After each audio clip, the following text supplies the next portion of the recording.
In the late 90s, a police officer is murdered in a bar in Belfast. For a lot of people at the time, one detail stands out.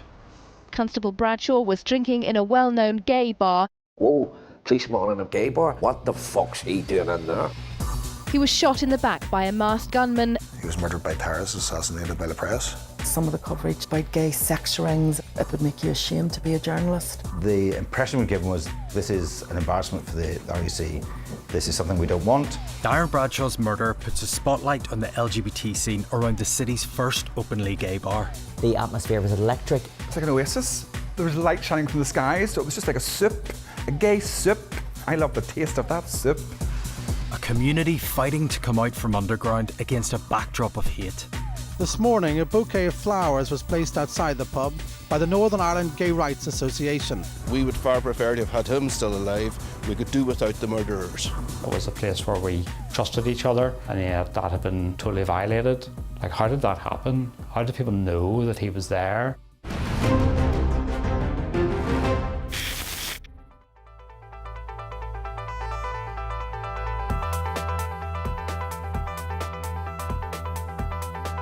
So who am I? I'm Jordan Dunbar. I present documentaries for the BBC. Mental health, climate change stuff. As you can probably hear, the world leaders have started flying in here. But I have a rule. Never Northern Ireland trouble stuff. Or I had a rule.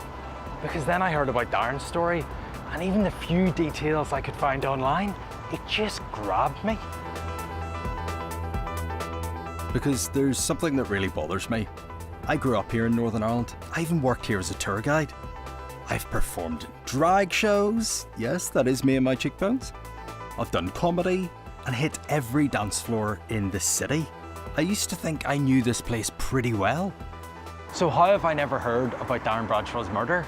In a country that is full of memorials, how's he been forgotten? I've spent nearly 2 years searching for answers about what happened to Darren, how he was killed, and who could have betrayed him.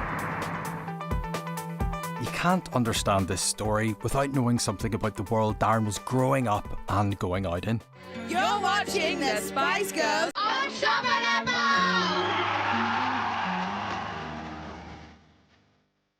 It's 1997, and it's kind of a weird time.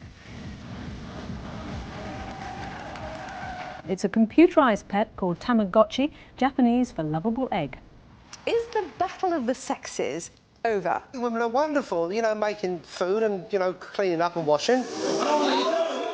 The Good Friday Agreement is coming into view slowly. The Grand National has been abandoned because of an IRA bomb alert. But there are some old attitudes which aren't showing any signs of disappearing. Hello and good morning. Comedian Julian Clary wants to have a baby. Fine. He's old enough and apparently in full-time work. But there's a problem. He's gay.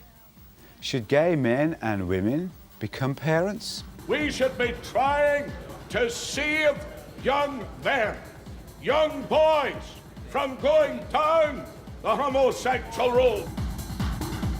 But Northern Ireland had only just started building this glittery road. Homosexuality. Do you know what? Jeff Dudgeon is 30. At first sight, he's like thousands of other young men in Ulster, except that Jeff is a homosexual. He is not, is he? Turns out Jeff Dudgeon wasn't just any homosexual. He's the man who made it legal to be gay here. Well, sort of. Until 1982, gay sex was an actual crime in Northern Ireland. The only part of the UK where this was the case. Because if he practices his beliefs, he could be convicted in court and sentenced to life in jail. Then Jeff and the Northern Ireland Gay Rights Association took the government to the European Court. And they won. I just cannot imagine being branded a criminal by my own government because of my sexuality. It's what you think would happen in a far-flung dictatorship, but it was happening here in Belfast right into the 80s. I just don't think people remember that.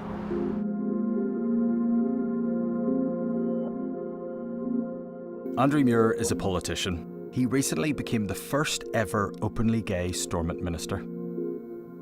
Coming out in 1996, whilst we had decriminalisation, there wasn't an equal age of consent. So there's already a judgment being made in relation to that. But there wasn't any protection in terms of employment, so you could be sacked for being gay. There wasn't any protections in terms of goods, facilities and services, so you could be denied service in a shop because you're gay. There wasn't a right for civil partnerships, never mind equal marriage. I know one individual who was dismissed from the military for being gay after an investigation right through his private life. You can see why Darren being in a gay bar as a policeman was seen as such a big deal. Homophobia is an accepted part of gay life at the time. Abuse, isolation, serious violence, and even murder.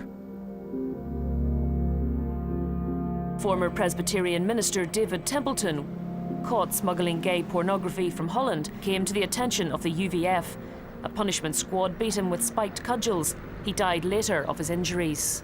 So when you were coming out as gay, you knew that you were taking risks associated with that. Your life could be destroyed. I think people think that maybe there was just a bad element of society that didn't like gay people, but most of society was fairly accepting. It wasn't like that. It was absolutely and utterly awful, horrendous being gay in Northern Ireland, even in the 1990s.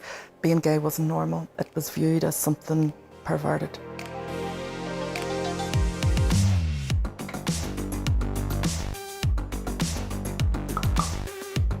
Before becoming Belfast drag royalty as the Baroness Tiddy von Tramp, Robert was just Robert, trying to figure out who he was in 90s Northern Ireland.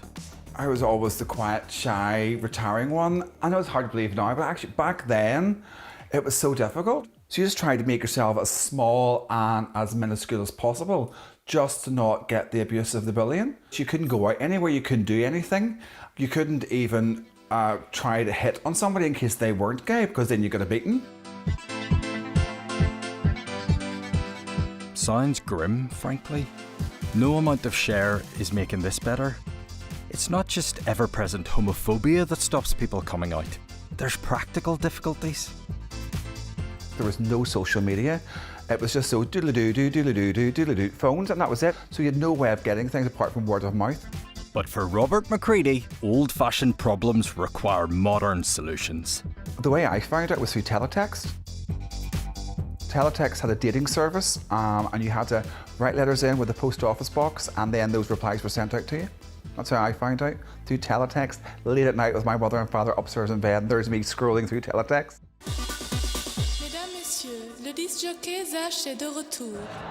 Everything is about to change because the 90s gave Belfast its first real gay bar. Not an underground club, not a club night, but an openly gay bar 7 nights a week. And it was buzzing. Like bees on Haribo, it was the strobe light to Robert's darkness. Welcome to the Parliament Bar. It's like an oasis. It was like, ah! There was light shining from the skies, and it was everything and anything went. It wasn't the straight clubs were playing, it was more vocally, but you know, because it was slightly different, people went to the Parliament for that, you know, handbag kind of dance music vocal kind of vibe. This isn't just a gay bar, oh no, because the door to the upstairs club is like the wardrobe in Narnia, but with more lasers. Nights so wild you feel like you've aged in dog years.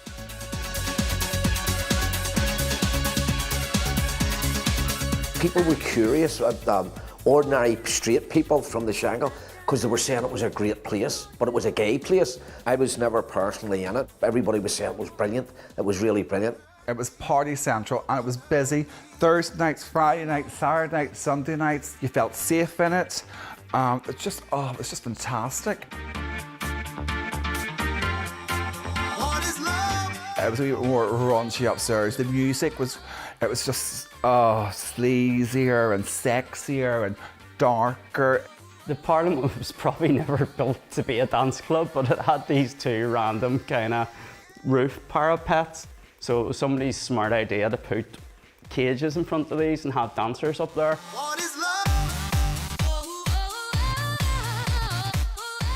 I mean, it probably wouldn't pass health and safety at any stage now. There was people in cages and they got up with a ladder and they were stayed in the cage until the ladder got them back down again.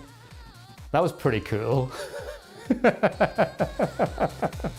You'll never guess who was in one of those cages. There's a club called the Parliament in Belfast, and we used to go up there on a coach with a bunch of gay fellas.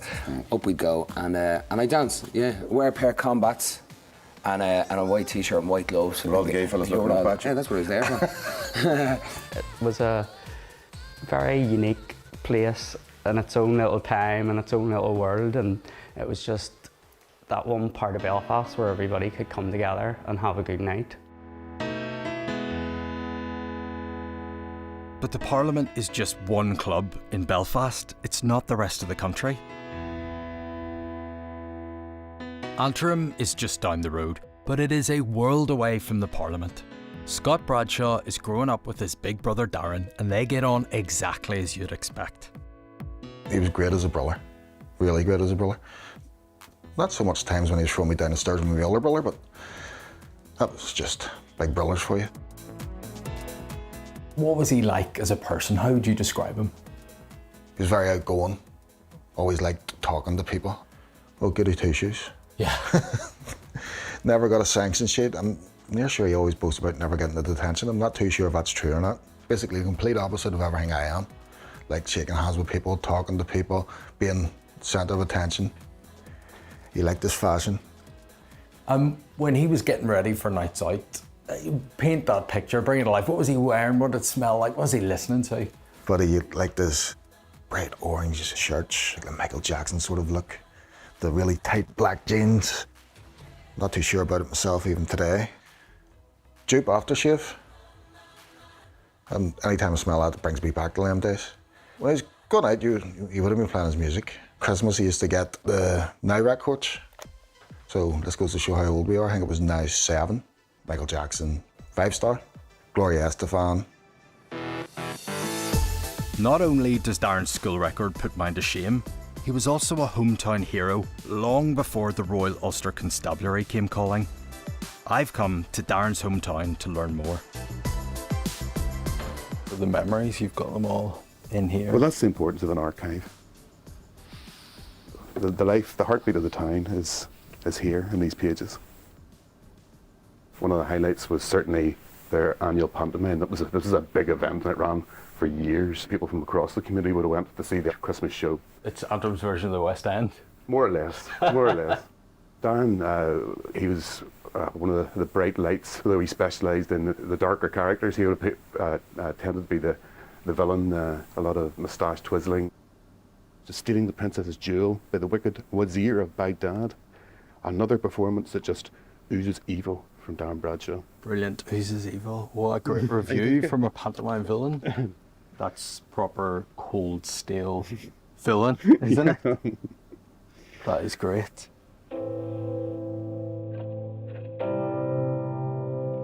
But the local paper was there for everything that happened to Darren and his family.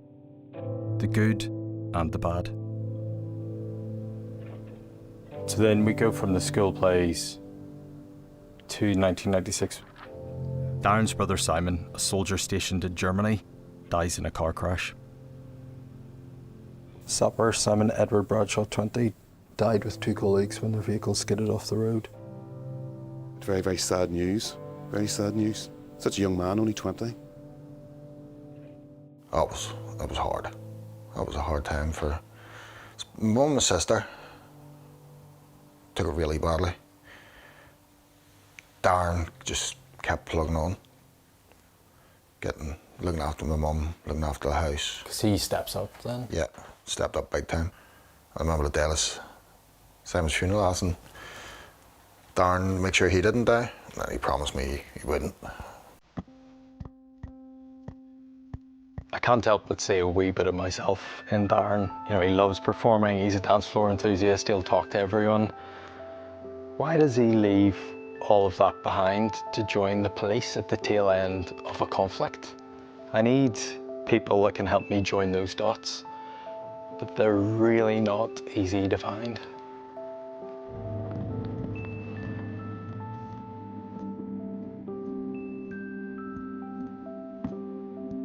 there's a good reason.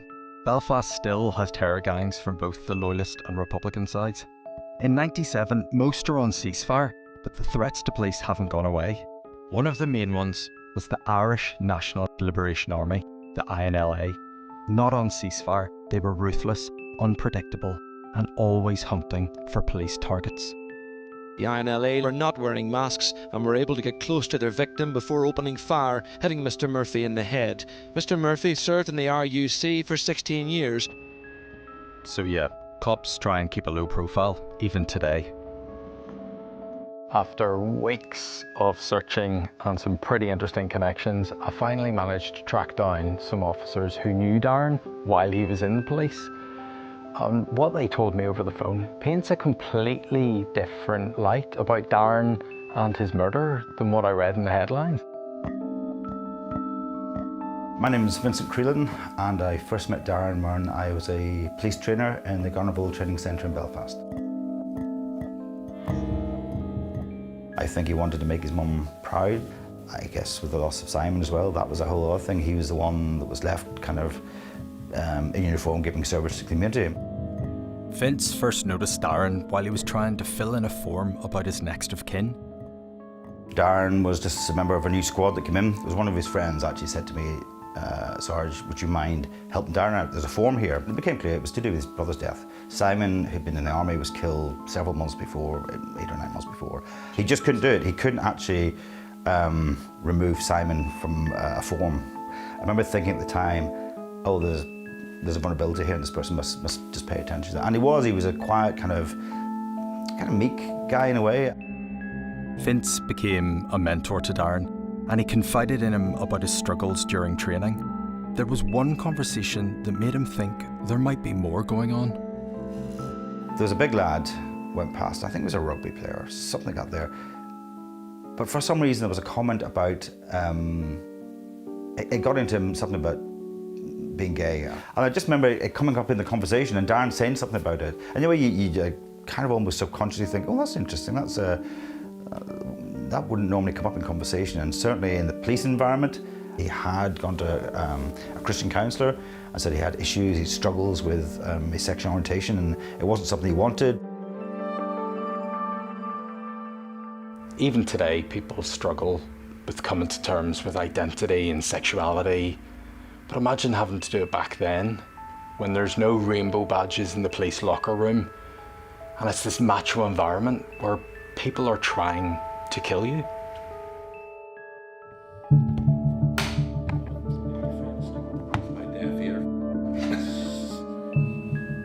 Darren, and I can still see, every time you mention his name, I can still see him that night in the inquiry office. Alan Baxter served with Darren while he was in the police reserve in Omagh, about 70 miles away from Belfast. He was phoning his mother or phoning something. He was going out and he was wearing a white shirt and his eyes twinkled. And I had conversed with him, but it wasn't at that moment when we were in the inquiry office. And I had said something outrageous. And he laughed and his eyes twinkled. He says, Constable Baxter. But that night he came in and he was sitting there and he wore a white shirt, and I can remember thinking he was very handsome. Alan's time in the RUC was pretty colourful, including a posting in one of Northern Ireland's most fortified police stations. It was like the upturned keel of an ocean liner, like that. And that was a hardened structure. That was bomb-proof, blast-proof and fireproof. Sounds miserable, to be honest. Yes, but we were all drunk. Right. If you think the normal police was a macho environment, this is like Rambo, but on steroids. And Alan had one of the ballsiest strategies I've heard of to stop his sexuality making him a target. I'm gay, I always have been gay, I never denied it, but I didn't equally broadcast it. I drew a veil over it. I was outrageous. I was so gay, they believed that I wasn't gay. And just act in an outrageous manner.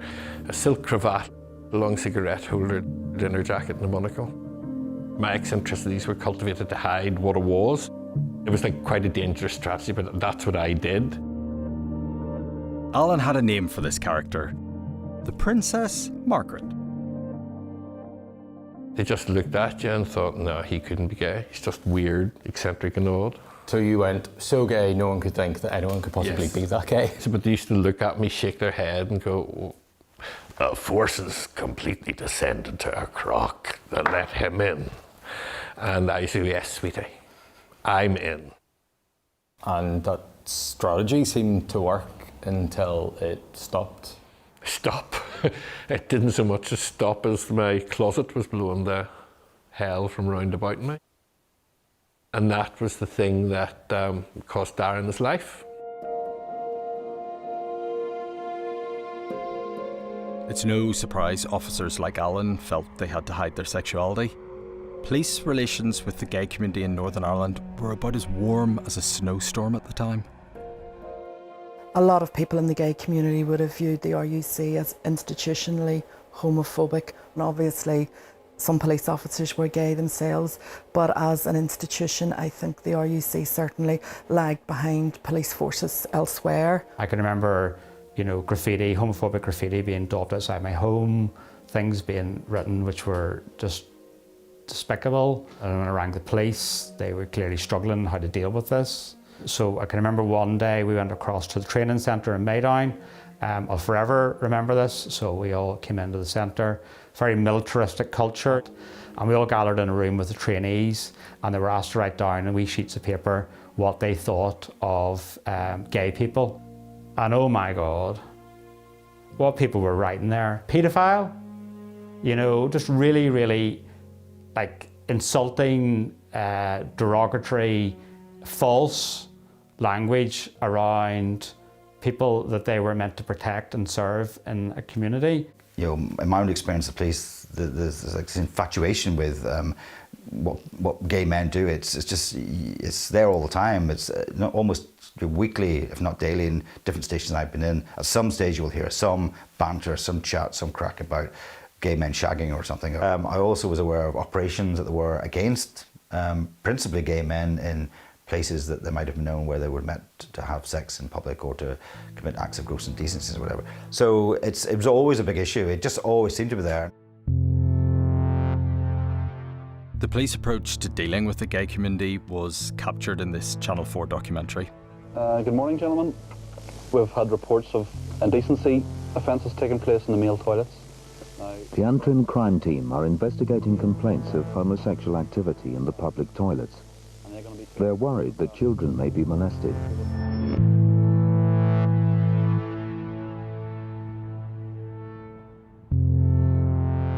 So one of the biggest tensions within policing and the gay community was around cottaging. I mean, this is not a conversation lots of people have had around the family table. It's men meeting in public places like here for sex in the toilets or just in the area, which, as we said, is against the law. So you'd have officers, surveillance equipment, somewhere like this, waiting to catch gay men. I recognise that it's illegal. Yep. I totally get that, and I recognise that it's a breach of the law. The issue is that how does the law respond to it? And also, why was it occurring in the first place? Nowadays, you open a phone, you open an app, it tells you the people in the area, you message them, you meet them, okay? Back in that time, no phones, no internet. The place you meet is the Parliament Bar. So if I don't have the confidence or the ability to go into the Parliament Bar, you're, living in an isolated area, you're not out, then how do you meet other people? And some people have been using cottaging, and it's something that's been occurring for many, many years. But how did the police historically in the past responded in terms of straight people who have been doing this? So like dogging. Entirely different approach. Yeah. Police car comes in, lights go on, people scarper. No. In relation to this, straight in, arrests, court, trial. So you have a question around policing, the sort of institutionalised homophobia that's existing around that. It's been a long time since Antrim's been a good Christian town.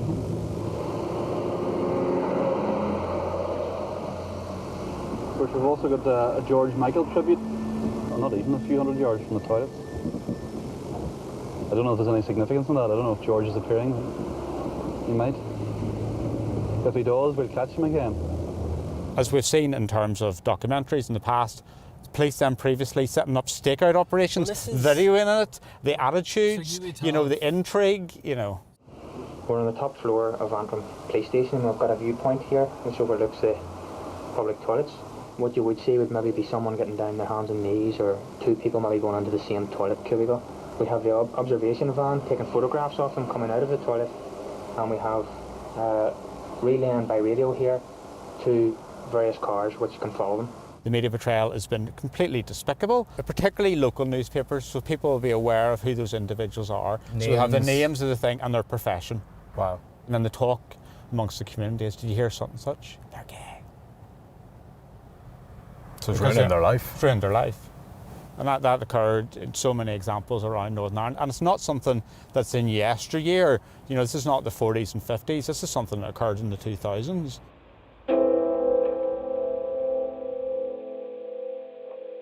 In 2006, a police operation on a public toilet in Coleraine led to highly publicised arrests.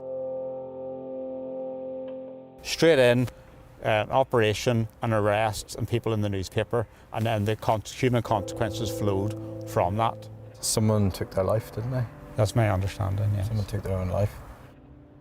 In the aftermath, the police reached out to Andrew and other leaders in the LGBT community to arrange a meeting.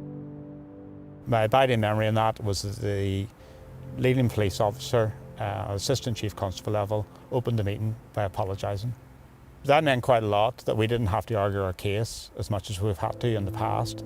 Did it undo what had happened in the past? No, it didn't. But it was an example of leadership, which was important for me. The police acknowledged it had previously struggled to police LGBT issues and had on occasions failed that community.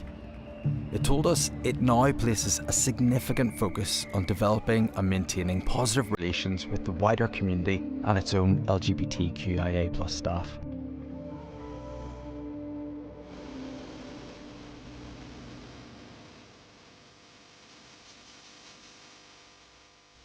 But back in Omagh in the late 90s, the station Alan and Darren are serving in takes a different view. This is one of those sliding doors moments. Everyone in the station is about to come under unimaginable scrutiny. The RUC's biggest ever investigation into corruption within its ranks, Operation Cormorant, involved the sort of covert intelligence gathering methods normally used to trap terrorists. The boss, whose phone was bugged, was allegedly corrupt. I was screening the system for the sheer hell of it. Well, dogs eat dog, you know, and this dog needs to feed himself. And we all used the telephone with Gaia Batten. Everybody phoned everybody else. Everybody organised everything else. And unbeknown to us, the phones were bugged. Imagine finding out your employer had been listening to all your phone calls. Now imagine you're a closeted gay man in the RUC.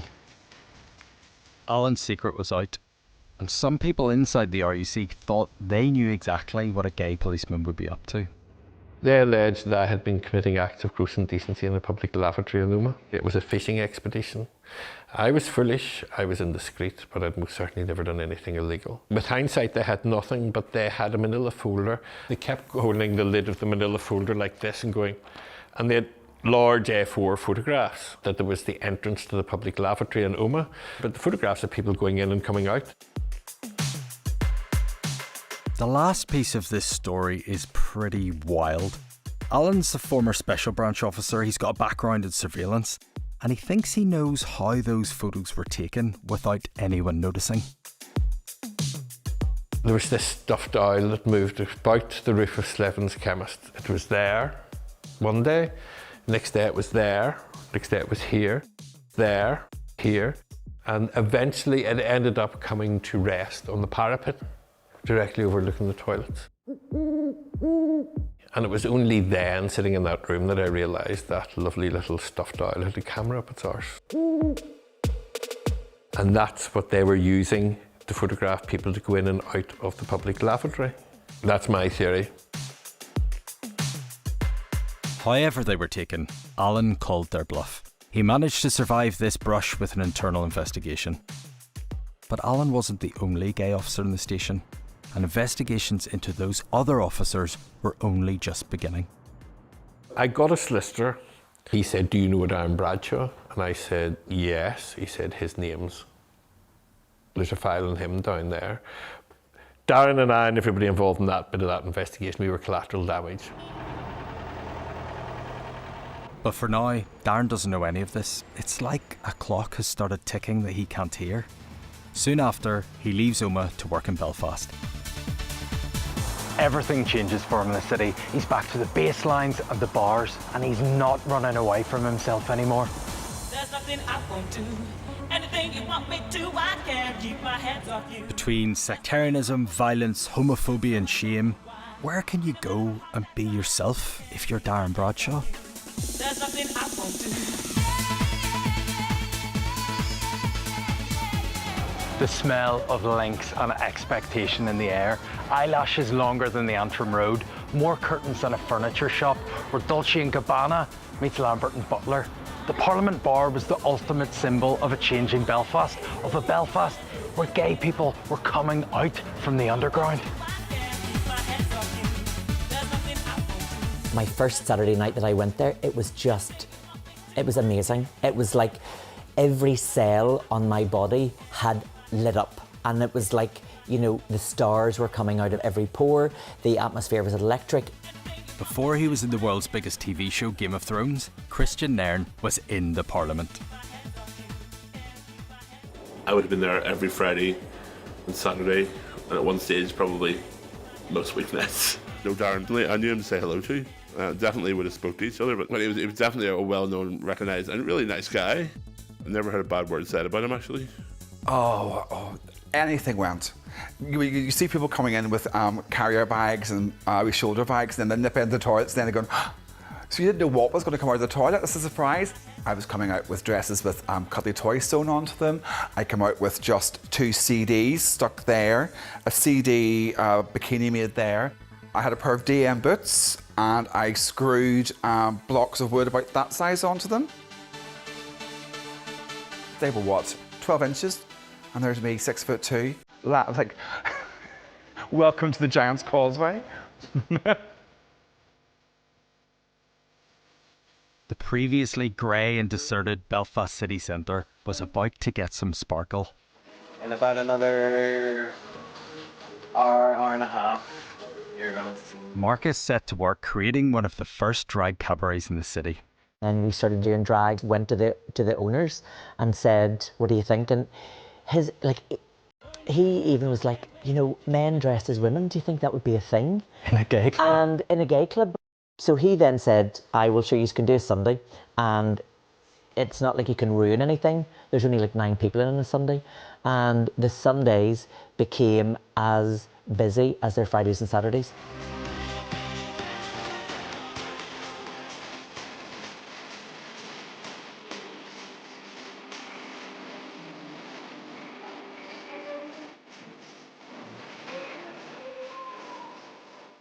These drag pioneers were, of course, treated as VIPs when it came to getting ready for the big show. So we would have to use the kitchen because it was downstairs, and the chef used to go nuts every Monday, and he'd be going, there's feathers in the fryer and glitter in the chips. I think out of my 30 years in clubbing, trying to recreate that atmosphere that was there, I don't think you could again. It was just a very special time in dance music and people coming forward and politics changing here. It was just a very, very special place. Walk through the doors, you just knew you were safe, and it didn't care if you were a Catholic, a Protestant. Leave that rubbish and crap behind you and go in and enjoy yourselves. Because real mix, there was everything and everybody though. So it was just like a soup, a gay soup, which was fabulous. I loved the taste of that soup.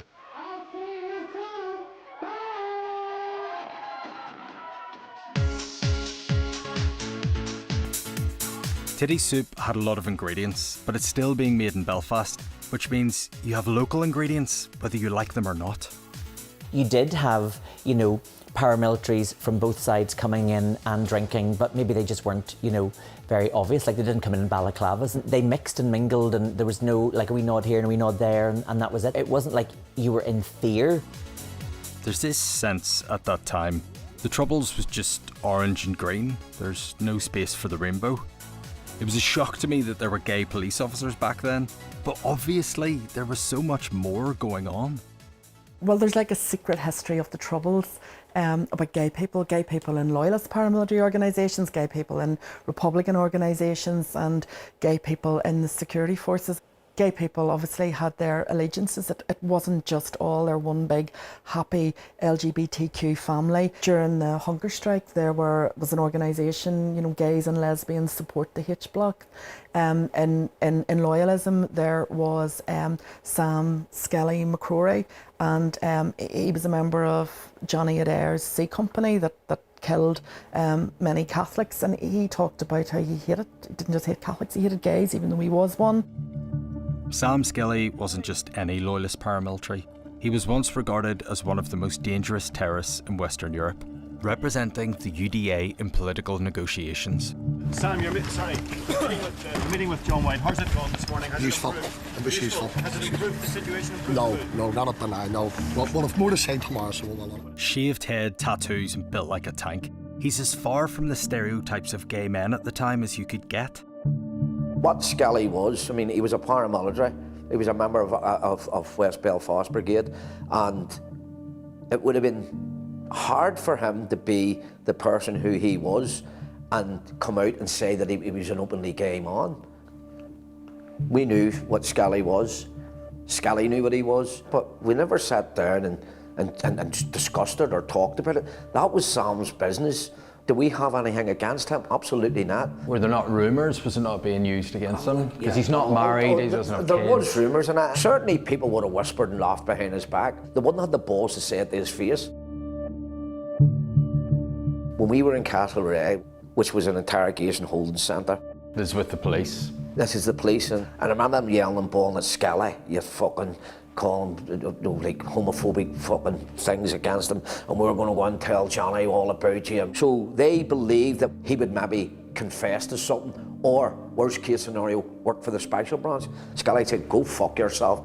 And I'm sure if a man who was hiding his sexuality was caught in that situation, I think he would go for the, oh, okay, man, don't tell nobody and I'll work. Being gay in those days, you had various different lives. You either bought into it and you went out like Halley's Comet across the night sky, or like most people, you kept it at a distance and you slipped about in darkness. That's the best way I can describe it. It wasn't the ideal situation for having relationships, it wasn't the best situation for having friends, but you did what you could do. Any gay bars in Belfast were well known.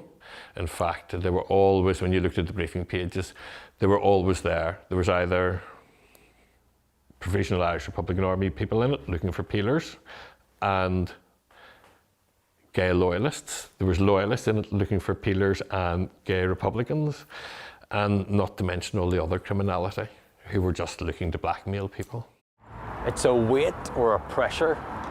Got this sense of a weight of maybe having to hide yourself from your family or hide yourself from your job, the weight of society, the weight of religion. And then on top of that, you've got this extra thing to worry about.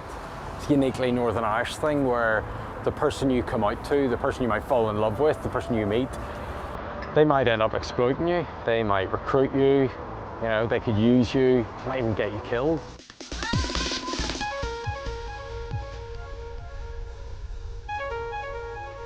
At the end of the summer of '96, the city was pulsing to the beat of BBE's track 7 Days, the bass bouncing off the walls of Two Up, Two Downs in South Belfast. One night, Darren is indulging in an age-old tradition, going to an after-party in the studenty part of the city, ironically named the Holy Lands. He's just bumped into someone at a bar who's also gay, and he met a friend who he knew from school. This individual was out on a weekend pass, been in detention in prison, and Darren wasn't aware of that. This guy is out on licence from prison, and worse, he's about to have another brush with the law. Soon, he's being questioned by police again, but this time he thinks he can use Darren to get him out of trouble.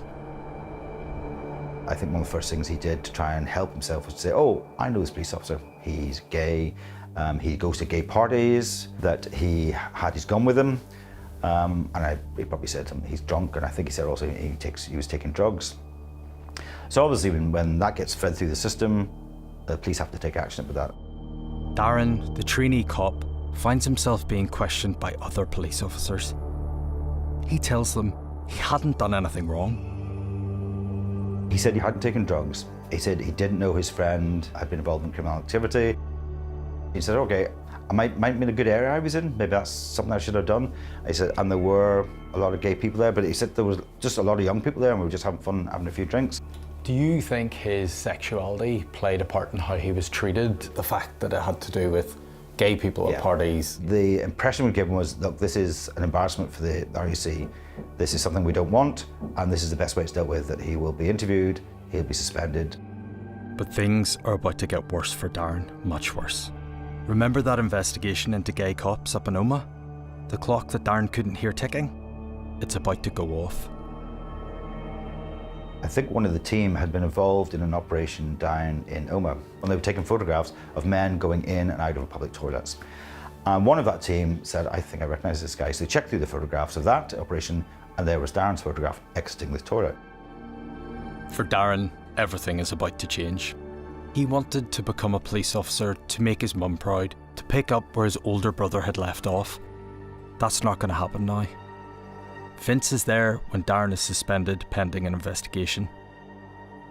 These papers were served on him, being in charge of firearm, drunk essentially, taking drugs, and one which really stood out, attendance or being present at gay parties. And I remember stopping the officer who was, and I said, I'm sorry, are you serious? You know, one of the disciplinary offences which you're alleging, and I can't understand how it's a disciplinary offence, is he attended gay parties, i.e. a place where there were other gay people. And I remember saying to Darren, I said, Darren, kind of know what's happening here now. This is what the crux of the matter was for the RUC at the time. And then he was now formally suspended. He was gutted, and he said, what am I going to tell Mum? We did ask the police about the reason for Darren's suspension, but they wouldn't discuss an internal disciplinary matter. So put yourself in Darren's place. You're 24, you've been suspended from a job you love, and you're stuck at home. That stress is about to be amplified. Special Branch were aware that a terrorist organisation was showing interest in Darren. They knew there was a police officer who regularly attended this bar and that he was the subject of a threat. And normally that means there's just a potential you could be shot, killed, murdered in the bar. A death threat. It's too much. This is the one place he can escape his problems. People are going to be listening to that and thinking, then why on earth would he keep going to the Parliament bar? Yeah, I mean, he knew, he was being told that paramilitaries were after him. I just tried every tactic to try and make him say that there's, it was likely. I think for Darren, there was a shame that he was suspended. And the longer it went on, and the more people he talked to, I think he thought, you know, I'm not going to get back into the police. I just think he was lost. He was exploring his identity. He was exploring what it was like to be active as a gay man. Do you remember the 9th of May, 1997, that night that Darren went out? Every minute of that day, I remember. And that was the last time I ever seen him. There's been over 25 years of rumours and secrecy around that night. Back then, people were using fake names. They weren't out. Some are still too afraid to speak. So trying to investigate this and find out the exact sequence of events is tough. Do you remember any rumours coming out about why it would have happened? I'm the first journalist to get details of the police investigation. Over 200 witness statements, hundreds of hours of interviews. I even found an eyewitness of my own. Okay, it was just a regular Friday night. We really had just arrived.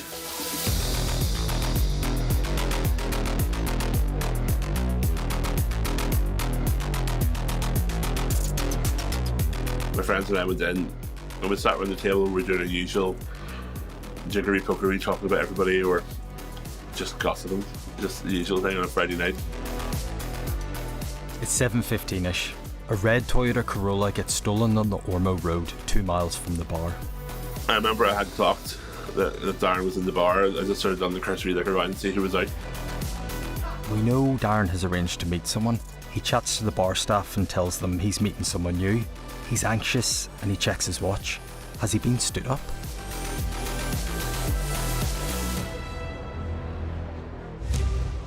So at least one person knows exactly where Darren is going to be tonight. That person later tells the police they did turn up but couldn't find Darren. At 8:50, he's still at the bar, waiting. having our first drink, and this person comes through the door on the left-hand side to us, and he just stood out from everybody else. We noticed that he had a really strange, drawn-on sort of George Michael-esque goatee, beard, and it was so strange. It was so obviously coloured on, just like very shifty. He was on a mission.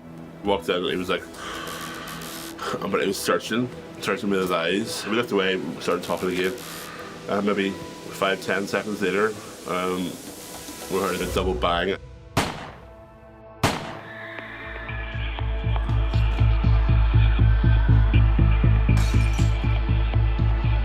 I noticed a lady standing at the bar. She was covered in blood, and he was making for the door, like really fast. I made eye contact with him on the way out. He was gone. That was the last we saw of him.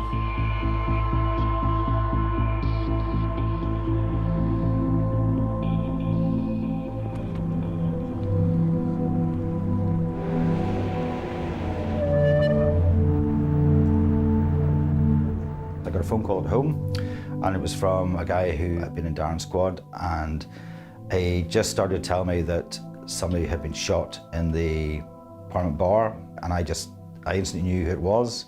He says the problem is, they know, they're pretty sure it's a police officer, but they've no one to confirm who it is. Vince makes his way to the Parliament to identify the body. When you arrived that night, what was the scene like? So outside, cars, vans, Land Rovers, cordon tape, crowds of people and stuff. I remember walking through, and it was odd just walking through people to get to the door knowing what I was going to have to do. And all the police officers were in their forensic suits. The gunman came through the same door, shots were fired, ran from the bar, came round here. There was a corridor down to the toilets, and that's where the gunman finally caught up with him. So when you walked around this corner, you saw Darren lying just over there. I could see Darren just lying kind of face down on his side, facing into the toilet door. There was no visible injuries. I remember thinking that he just looks like himself lying on the floor, but there was kind of at the back and the front, there was just this pool of blood, and he was just lying there. And he looked different from the day before. Obviously, that's what happens when somebody dies. But I remember kneeling and just looking at him and thinking that this just shouldn't have happened. And Darren had been warned about it. I just wondered, was he fatalistic? Did he just decide he would take whatever came his way? I suppose I just had a moment of myself just saying, this is it. Can't change it. Everything changed from this moment on.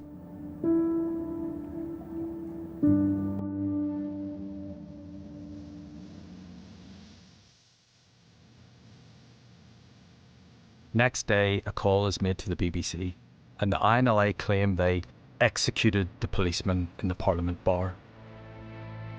I've had this nagging feeling from the start, and it's a feeling I hope wouldn't be true. The Parliament's this safe space, it's a sanctuary for Darren and the whole LGBT community. So how did the killers know where and when to find Darren? That he's a regular in the bar, that he'd be there that night? Who could have told them that? Was Darren betrayed by someone inside the Parliament? How did that happen? How did people know that he was there? It was a place where we trusted each other and had a history of that, and yet that had been totally violated. The spiralling rumours about how it happened, had somebody told he was a policeman. It was just so upsetting because people had spent so long building such a safe space. The LGBT community had tried hard to create this escape, this place that felt like another world. And now the doors have been kicked open, and the brutality of the real world, of Northern Ireland, of the Troubles, had come inside. Oh, it was horrendous. It really was terrible. It just really fragmented the gay scene. It really, really did. It hit hard that your safe place and your haven was taken from you, and you just didn't feel like you'd go out. And then people were saying, you got what you deserved. Yeah, And there's people, I can remember somebody said to me, you should have got more views. And you're still going, that's horrible. Identity politics is so strong now that the idea of someone knowing the difficulties of being gay, going through that oppression, and choosing to betray that, it's tough to grasp. But after Darren's murder, Suzanne Breen spoke to someone who didn't see it that way. I spoke to Simon McGill, who was the deputy coordinator of the IRSP in Britain, and that's the political wing of the organisation that killed Darren. And I knew that he was gay, and I wondered how he felt. Here was this gay police officer that was killed by an organisation that he supported, and he told me that he saw the uniform first and foremost. There was absolutely no tension or no conflict or no contradiction in Simon's head, and I don't think there would have been in the head of any Republicans, even Republicans who, you know, completely and absolutely supported gay rights. Darren wasn't any different in their minds to a heterosexual police officer.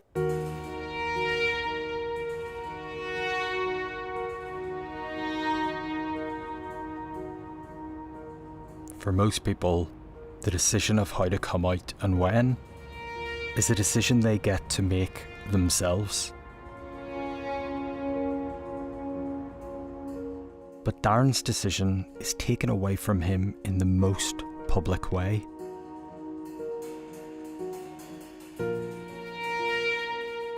It was on a Sunday morning. I went down to the local shop, walked in, and I seen them closing the paper and laughing.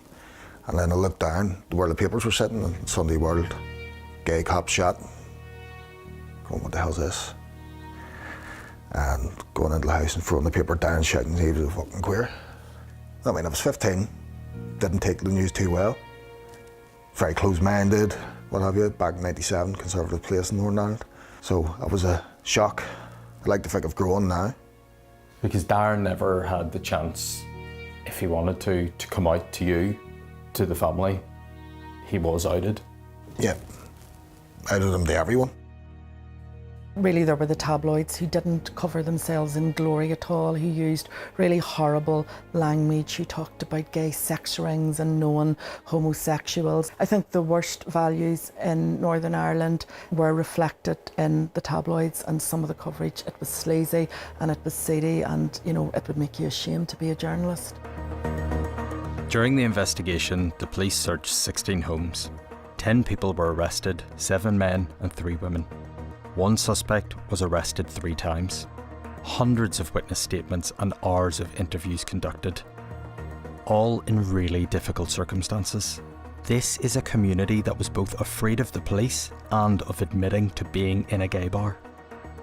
The well-oiled killing machine of a terror group meant weapons disposed of, getaway vehicle burnt out, evidence destroyed. The investigation would lead nowhere. No one was ever charged. But lots of people say they know who shot him. This is the point. It stops being about their actions. It's not about them. It's about Darren. I couldn't help Darren anymore. That was done. He was dead. All I could do was try and make sure that there would be some legacy, that his death would. We do these ridiculous things. We say these things, that it would have some kind of meaning. And I knew that if you're going to make a difference in the police, the one thing you've got to do is put your head above the parapet. You've got to be counted. And there was a difficult conversation eventually with my partner then, my ex-wife, where I came out and said, look, I am gay. I am gay. And remember that very difficult conversation. That changed life, changed my relationship at the time. Vincent was going to set up the first gay police association in Northern Ireland and would send an email that would change his life forever. Hitting that button, I was going to be telling, it was 11,500 people, hello, I'm gay and I'm a police officer, and email me back. But I got people messaging saying, I'm interested. I got a couple of senior officers who just said, I think this is great, I wish you all the best. Fuck no, I am not joining it because it ruined my career. But we did, we got people joined it, and we set it up and we started having meetings. We started kind of feeding into particularly hate crime policy and that, because that was important. obviously the policing of the gay community. So for me, Darren's legacy was the police starting to build bridges. If you're gay, you should start to be able to look at the police service as a place that would value you, even if people knew that you were part of that kind of umbrella community. Alan saw firsthand the police changing its approach to LGBT officers. In 1999, they suddenly discovered that they needed a homosexual. Alan spent years working within the PSNI to improve relations with the LGBT community. In 2017, he had an idea. He went to then Deputy Chief Constable Drew Harris. And I asked him if we could go and march in Gay Pride, and he looked at me and he says, either go big or go home. And I said, no, it'll get us into all sorts of difficulty. He says, go big or go home, and I'll back you. And I'm awfully proud of it. But 5 years later, the PSNI's policy changed. PSNI officers who want to attend this year's Pride March in Belfast will not be allowed to do so in uniform. That's done significant damage and harm in terms of relationships and confidence of policing. We can't just let that go as if that was right. I worry we're slipping backwards. The PSNI said it revisited the 2017 decision regarding Pride to ensure objective impartiality, balanced with its obligations as an employer to allow staff participation in events. It will continue to attend and support Pride events, and officers remain permitted to attend privately. The PSNI told us it understands the disappointment around this decision, but remains incredibly proud of its LGBT officers and staff, and that this in no way lessens its commitment to support the LGBT community. Warm welcome to Pride's Talks. But even with work to do, the Northern Ireland of today is a world away from the one Andrew grew up in. I am incredibly thankful and immensely grateful for those who went before me who are not with us anymore. And whether it's Darren or so many others, including friends who took their own lives and aren't with us anymore, I think that's hard, and I think we should never forget them. When you look back at the Parliament in those early days and you think about how far things have come now, how do you feel? I am doing internal cartwheels. I think it's amazing because Northern Ireland has progressed so much from it being this little cart to Pride now, thousands and thousands of people. Darren Bradshaw's Belfast and my Belfast are not the same. But I never appreciated how we got here, going from the only gay in the village to an entire gay village, because Darren died on the cusp of massive change, from conflict to peace, from shame to pride. But Darren's life and the stories of the LGBT community back then haven't been forgotten.